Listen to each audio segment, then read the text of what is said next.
All right, our next storyteller is Tomas Hinckley, and the story is called Break the Tension. If you asked me to guess, there were around 300 people and 15 cops. Well, 16, if you count the undercover officer I could see subtly circling around us. You can always tell, you know? And it was hard to think clear over the noise of it all. The chanting, loudspeakers, drum beats, and the different organizers yelling back and forth, figuring out what to do, but I had to stay focused. From a vantage point, I was scanning the crowd, trying to see and anticipate when UCPD would move in and break the tension. The time was 6 p.m. on April 25th, 2024. We were about to start an encampment. Although the coalition tried to keep things under wraps in the days before and take the administration by surprise, almost as soon as students had started gathering, UCPD was already stalking the scene. The night before, I had spent 2 hours pacing on the phone with a seasoned political activist, my older sister, drilling what to do if or when they moved in.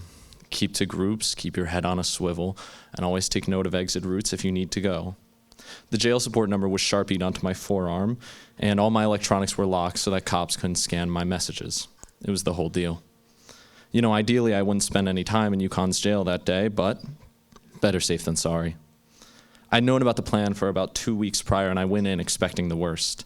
Columbia's encampment had already been shut down once with over 100 arrests. A friend of mine had their arm broken by a cop at BU's, and now UCLA was letting Zionist mobs shoot fireworks at student protesters. Still, hundreds of the Yaleys had just taken to the streets 2 days before, so there wasn't much of a question about what we had to do. When the tents went up, that's when the cops moved in. Apparently, a new university policy had been quietly put into place 24 hours before, banning all unauthorized use of tents on campus. So that's what the cops were after, and after some disparate scuffling, a dislocated shoulder, and one arrest, they had succeeded at that goal. Okay, so we needed a new plan. Well, thankfully, the girl standing right next to me at the time had conveniently stashed more tents in the trunk of her car about a third of a mile away. She didn't even know my name at the time, but I convinced her to give me her keys and let me handle it. You kind of learn to trust quickly in these situations, I guess. After sprinting across campus, I stuffed my arms with more tents than I could reasonably carry and hustled back towards Dove Tower. I must have looked like I was late to a very odd class. As I rounded the corner to get an eye shot of the emerging Solidarity encampment, I saw before me a field full of badges, handcuffs, and gray uniform backs staring down the group from all sides. Time seemed to slow down as the scene washed over me. It was bizarre the way it hit, this feeling of extreme lucidity, where I was somehow instantly back in an old summer camp of mine, playing a game of capture the flag. You know, I couldn't help but laugh to myself a little. And throughout the encampment, this nostalgic feeling would come back to me from time to time, in the little moments.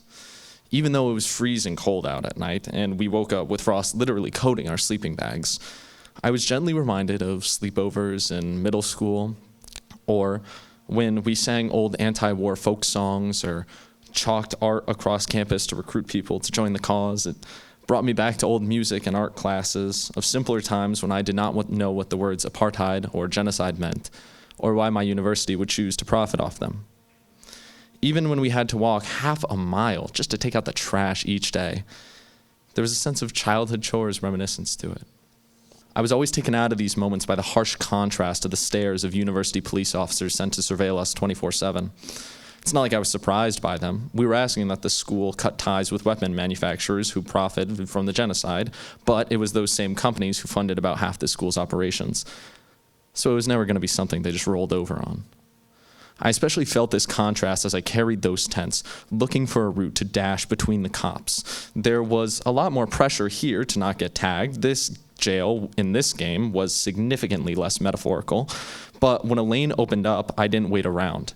And then came 100 meters of the most intense tunnel vision and adrenaline rush I've ever felt in my life. I was just moving as fast as I could, and I was so focused on the finish line in front of me that I couldn't tell exactly when the cops started to notice me running past them. I just have the vague memory of some adult yelling behind me. So I slammed up against the wall of my fellow protesters who, with their interlinked arms, were doing a bit too good of their job at keeping cops out. They were facing inwards, chanting, "From the river to the sea," and assumed that the big thud on their backs was a pig, not me, who had admittedly not anticipated this flaw in his mad dash plan. Meanwhile, the cops had reacted by this point. I felt a hand grab my backpack and I panicked. I yelled for my people to turn around and fucking help me, while wrangling with a recklessness that thankfully did not land with a charge of resisting arrest. I threw the tents over the heads in front of me as I got pulled back, and I thought my Hail Mary plan was about to be over, but I felt these arms come out and grab my flailing hands, yanking me forward with the shock. The pulls sent me rolling into the center of the crowd. My backpack got ripped open, and my statistics 2 homework scattered across the concrete floor. But I was on the other side of the line. And as my adrenaline crashed and my co-conspirators rushed to check on me lying there, I looked up from the concrete to see the Palestinian flag that we had raised breaking across the scenery of the blue sky and the brick UConn buildings. And you know, I couldn't help but laugh because we were still there for another day. Thank you.